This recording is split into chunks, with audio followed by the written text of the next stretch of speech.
paranormal and psychology and what have you. But one of the problems today, and I wrote about this about 4 or 5 years ago, is as we become married to the cell phone, and it's carried wherever we go. And the perfect example, folks, those of you listening to Jay and myself and watching, do yourself a favor when you're in a restaurant sometime in the future, hopefully in the future, just turn around and slowly glance. I was with some TV producers 3 months ago, and we're sitting in a restaurant here in New Jersey, and they said, "Oh my God, Kreskin, it's too bad we don't have a camera right now. We can capture what you said." The people don't listen to each other. There were 4 or 5 tables with college students or high school students, what have you, 4 or 5 at each table. Nobody was listening to the other person. They had a phone against their ear. One of the most important factors, I've said this for years, I've been quoted all over the world. You show me a person who has 200 friends on the internet, and I will show you a very lonely person. Because friendship is a communication on many, many levels, and a feeling. Not that we shouldn't relate with others, we should, but people are not, even when they meet any longer, stopping to reflect about what a person said. Just spend a few minutes. I do seminars for business groups, and I advise them. I've worked on a lot with the police. I've worked in 86 crime cases in my career. I've only been able to help in about a third of them, and because it's not some mystical, magical thing, I've been able to tap into people's memories and what have you. But I always say to the police, with the days that they have, and today it's a difficult, I don't know who could go into police work today. My brother was a policeman 20 years and dedicated. He's gone now. But you need to walk away. Whatever your business is, you need to walk away once in a while, whether it's after dinner at night or after lunch, and be by yourself for 10, 15 minutes and just reflect. Yes. Because there's a second opinion that people have forgotten how to tap into. And that second opinion is in here, ourselves. You know what I mean. I don't have to tell you about this because this is your work, but I just get a kick out of talking to someone who obviously has the abilities you have. It's interesting people, a small world. You mentioned someone that you and I know. Absolutely, absolutely. But this is what really, really, in your voluminous work, Amazing Kreskin, this is really... Just say Kreskin. Kreskin, in your voluminous work. Right.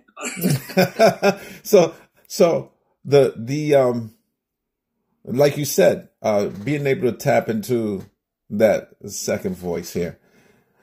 In your own words, would you define your work with the mind? Define your work with the mind.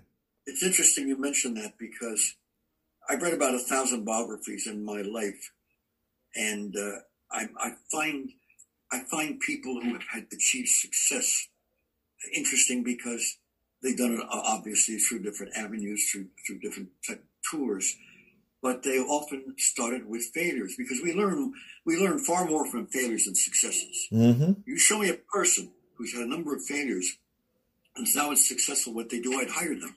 Yes. Because they know how to take negatives and turn them around. Yes. My work deals with how other people think, and how they reflect, and how the image and what words mean to them. I don't mean that I interviewed them. I don't mean that.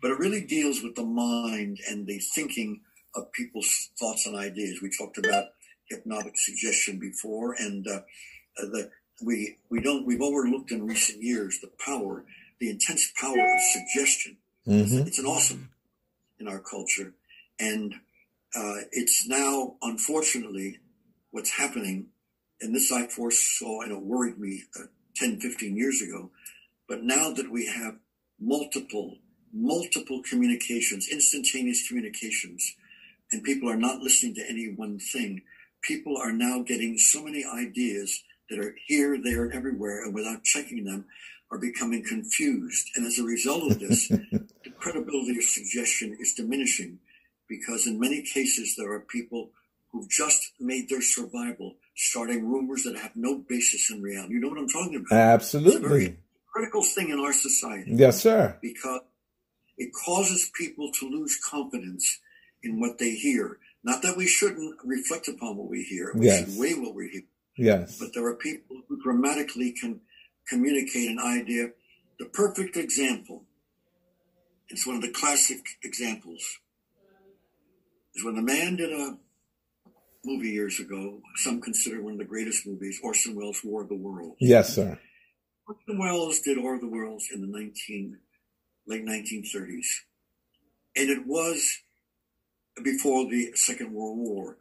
But when it's written about, if you see the movie on TCM or what have you, brilliantly done. It's been studied by students in universities that study film and what have you. Mm-hmm. But what people don't know is the behind the scenes of it. It isn't just the way he did the movie. Mm-hmm. It's a marriage of circumstances mm-hmm. that you wonder, how in God's name could this have happened so closely synchronized? We were worried because we were afraid, since there was a chance of Germany starting a war and then maybe Japan. We were worried of being attacked. So in New York and different areas, there was a great concern about attack.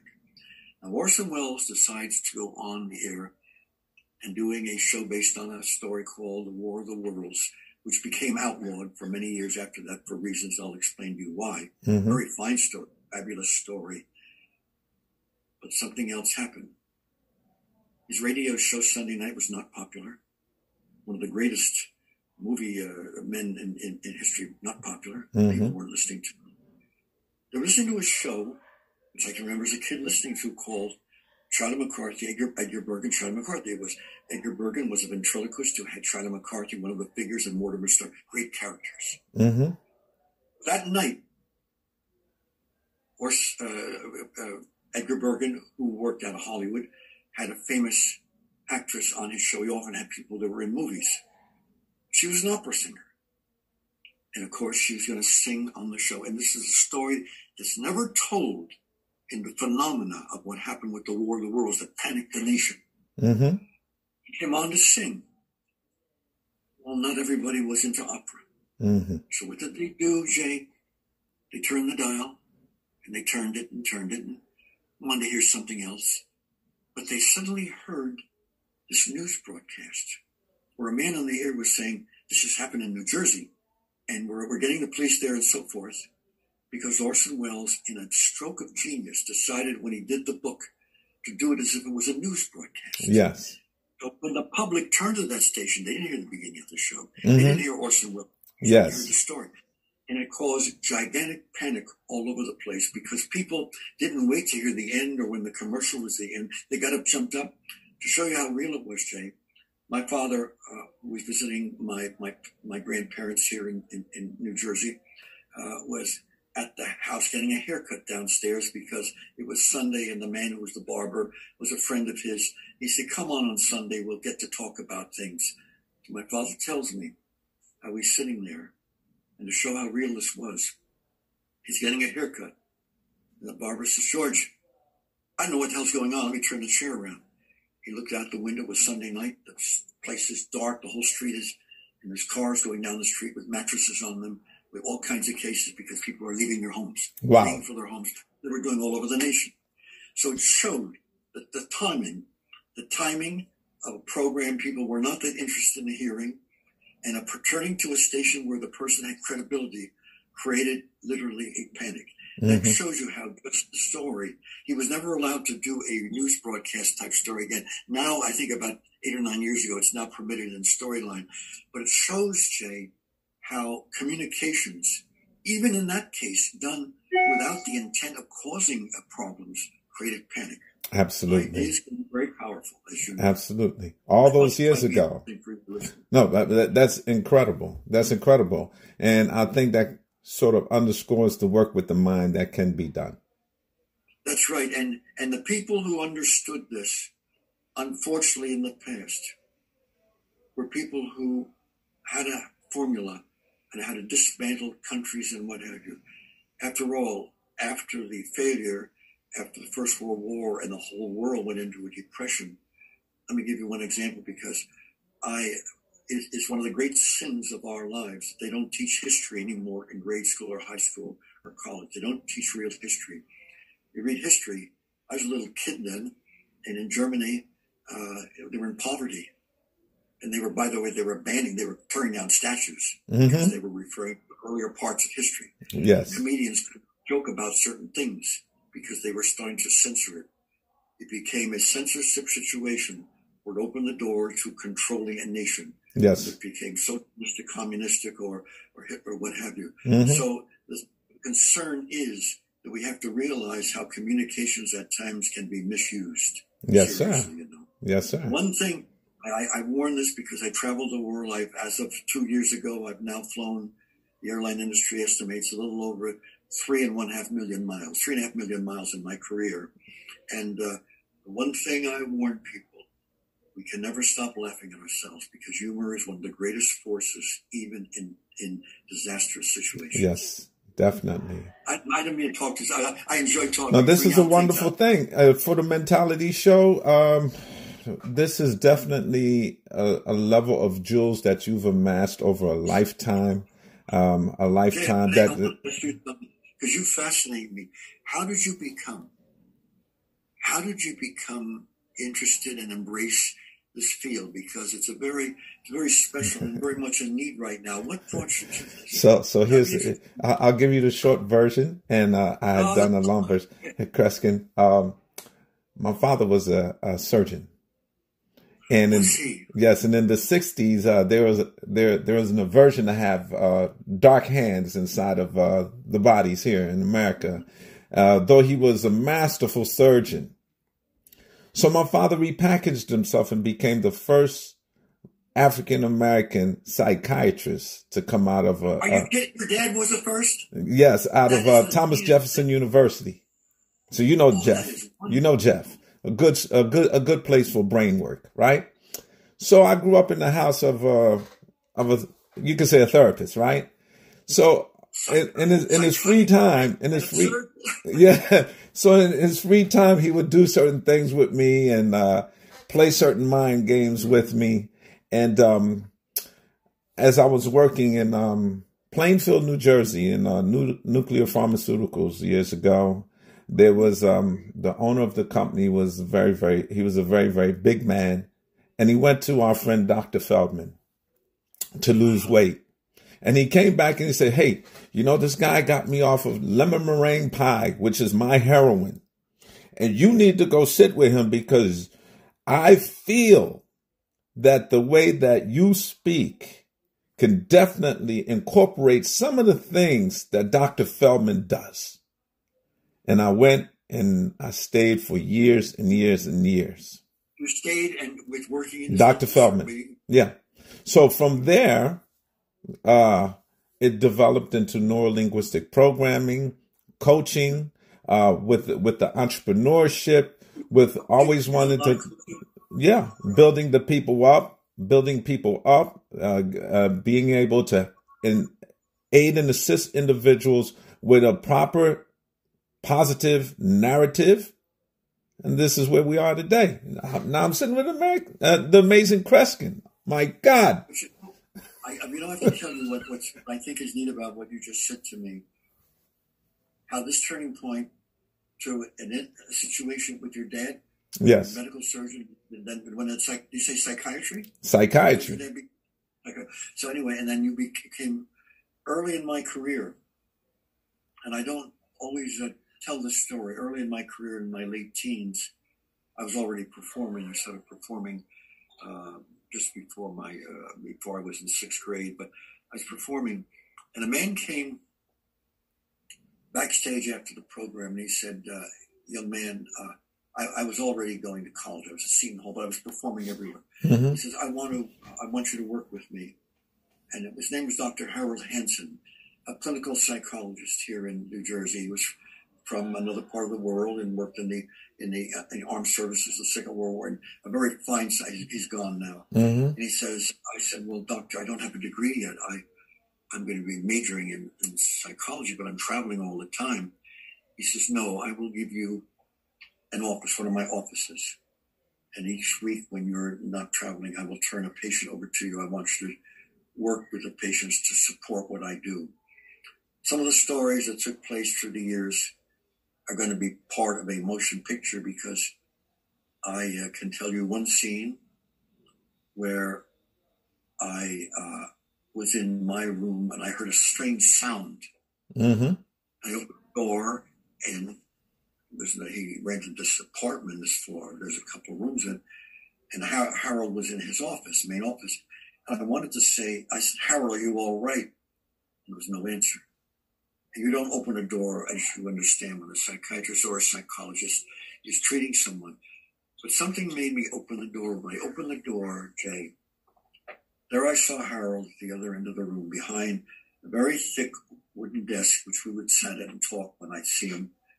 And he was standing there, and blood was pouring out of his right ear, and blood was pouring out of his right eye. Just pouring out.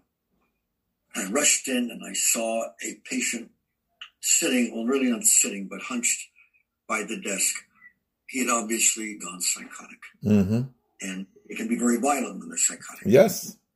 In retrospect, when this was all over with, we looked at the desk, and the strength of this patient had cracked the desk that thick down the middle. So he could have broken a person's neck. Mm-hmm. So the patient started turning towards me to attack me. And without going into the details, because we were able to get help for Dr. Hansen once, what people say, what did you do? Without going into details, I ended up with the patient on the floor, and I caused him to hallucinate a dog he had 20 years ago as a pet. Mm-hmm. And he was playing with the dog and sitting with it, rolling with it, until the authorities came and carried him away and what have you. But it showed, through the doctor. I only worked with Dr. Hansen 8 years because my career became so busy and my life was in performing and traveling the world. Yes. But he always said to me, Kreskin, you can relate so many of these experiences. You can tell the stories. You have my permission. But what an experience to be called in by someone out of nowhere and get another side of human behavior, just as you were tapped into it. Sure. Thank God for your dad. Sure. And this you could not have foreseen. It Sure. was not planned. Sure. And you could not have gotten this at a university. You understand what I'm saying? I don't mean to knock Absolutely. anything. Absolutely. We could not have been taught this at a university. Absolutely. And after I since talk to you. he's long, thank you. He's long since passed, and I found it a way of connectedness to my father. That was Yes. the other piece. Oh, you said you've been working since you were a young man. How many years altogether have you been in the business of the mind? I am now 85 years old. Yes, sir. I do not intend to retire. Although there's some people who work for me that no, I'm only joking. They're good. As I said before, if we can't laugh at ourselves, we're in damn trouble. But I love my work. My work is a passion in my life. Last night I went jogging. It's getting pretty warm over here. I don't know how the weather is over there. So, but I jog about 20 minutes every night. God bless you. God bless you, man. But because I'm an active person, I think better when I'm moving around and walking around. And, it's just that my lifestyle. I'm not saying that people should do the same. But all my life, well, the start was very intriguing because the start was not a person I saw performing. It was a comic book. Mm-hmm. I didn't read when I was 5 or 6 years old. I couldn't read. So my mother would have me sit next to her and she'd take comics and open them. And I have 200 rare comics. Some of the authors had gotten me master copies of the first ones that came out. But there was a comic she was reading to me called Mandrake the Magician. Yes. Well, Mandrake really wasn't a magician. He had hypnotic abilities, telepathic abilities, and he solved crimes. It was a crime story thing, but it was a character like that. And when we went out and played, I didn't play cops and robbers. We played cops and robbers, but I was Mandrake playing these games and what have you. And that was the beginning. I knew when I was 5 years old what I wanted to do. Later on, I discovered certain abilities in third grade and fourth grade that changed my life. But one of the greatest moments in my whole life that I can never recapture was years later. I was home and I was called by people at Sardi's restaurant. They're going to be at Sardi's. Oh, beautiful. I remember Sardi's. Remember Sardi's? Absolutely. And I said, Kreskin, we're going to have a conference. It's going to be professors from universities and graduate students. We're going to interview Lee Falk. I said, Lee Falk? He created Mandrake and another comic called The Phantom. Yes. The Phantom was tremendous. Absolutely. Mandrake was tremendously popular in Second World War, after the war. Mm-hmm. We would like know how the triggering was this cartoon. We'd like to invite you there. So I'd love to come. So I arrived there, and the place is crowded. It's all downstairs, and I walk in, and Lee Falk recognized me. So, Kreskin, so nice to meet you. Take care. Good to see you. And I sat down. And Lee Falk now did a Q&A talking about the Mandrake character, the Phantom, and so forth. And about 3 o'clock in the afternoon, he stopped and said, well, it's hard for me to tell. But anyways, take your time. I want to tell you something. He said, I want to introduce to you someone that all of you know from television that's here in my audience. I understand, because it is the Amazing Kreskin. And since I've written Mandrake since 1935, he's the one person that's come closest in real life to being exactly the character that I created with the same abilities. Can you imagine the moment that was to me? I can imagine. I couldn't talk the rest of the day, and some people said that would have been an improvement. But no. So life has, a lot of things don't happen by pure chance, as you well know. Yes, sir. Jay, they don't happen by pure chance. Yes, sir. But I could talk to you for hours. I have questions I want to ask you. I won't ask, but I find you interesting. So is it something special within you, or is it something within all of us that we haven't made special yet that enables you to be able to tap into the mind the way that you do? I think it's more the second. Jay, I really think it's more the second. I think this ability is inherent in many, many people. There are people who in crises suddenly have experiences taking place, or people will tell, they'll relate to me stories from famous writers. One writer I knew for years says, Kreskin, my wife and I believe in the field that you're involved in. We're walking down, they mentioned some street, I guess it was in New York or what have you. We started talking about someone who we hadn't seen for a long time, and Walter Gibson, who created a character called The Shadow. It was a famous radio show. And we were so passionate. He said, Kreskin, we don't play games with you.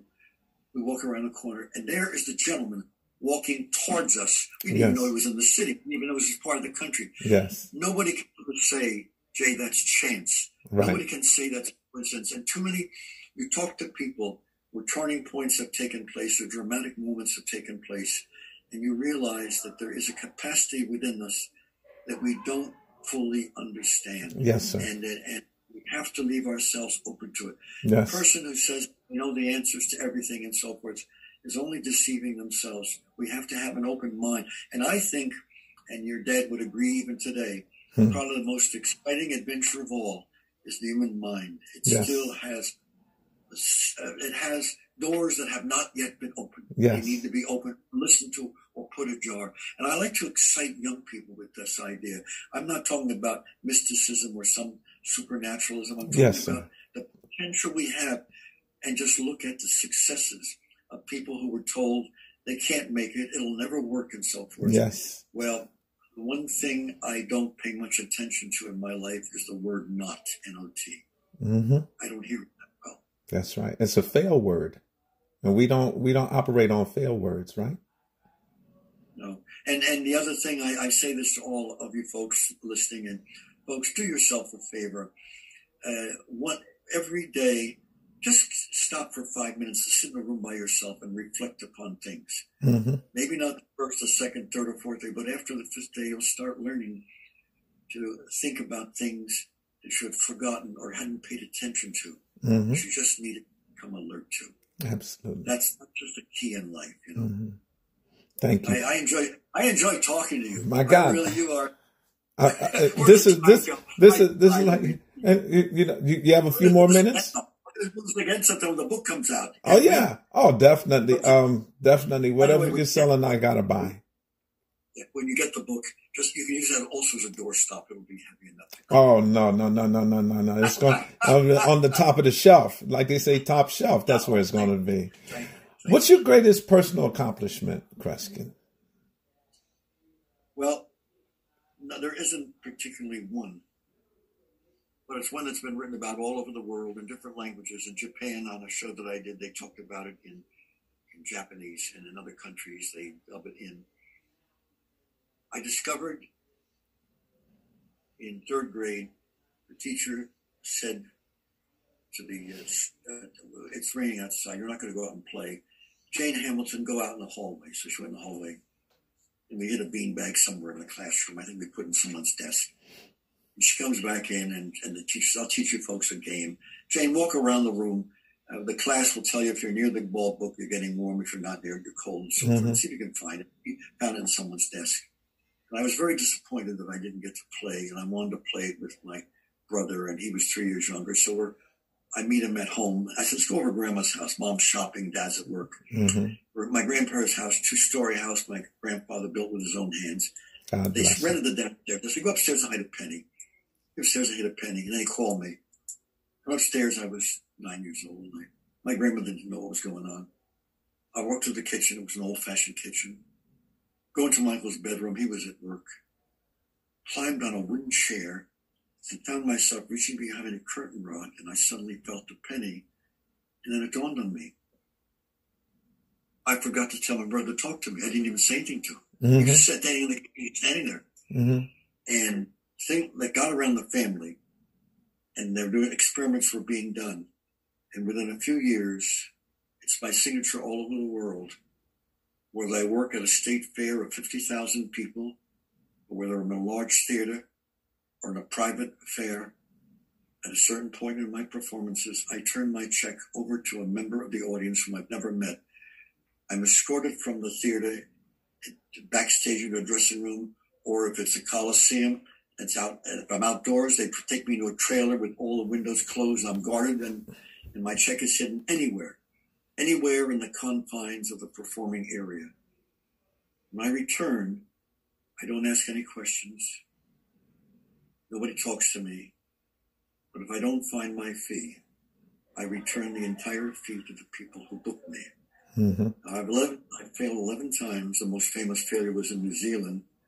Next day, they had a massive press conference because in one night I lost $51,000. It went to a crippled show. I turned over to a crippled children's hospital. But through years where I found my check, the time, and I've done it 4,000, 5,000 times at a university in the Midwest. And I was not in the theater. It was in a gymnasium because they had an overcrowding, and it was the family weekend, so there were 3,000 people in the gym. And I come back in, and I'm walking through the place, and I come up to this man, this elderly man, who may have been a parent, and I said, would you stand up, would you open your mouth? No check. I apologize. Sit down. I walk back to the stage. I said, I need someone else on the committee. You've got to concentrate in your mind. Someone else came. I said, all right, follow me. Just concentrate.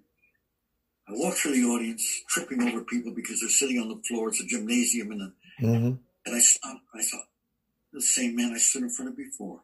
Sir, if I embarrass you, just sit down. We'll end this. I've lost my feet. Would you open your mouth? He opens it. I said, does this have to do with the roof of your mouth? I will never forget this, Jay. Reached in his mouth, took out his upper plate,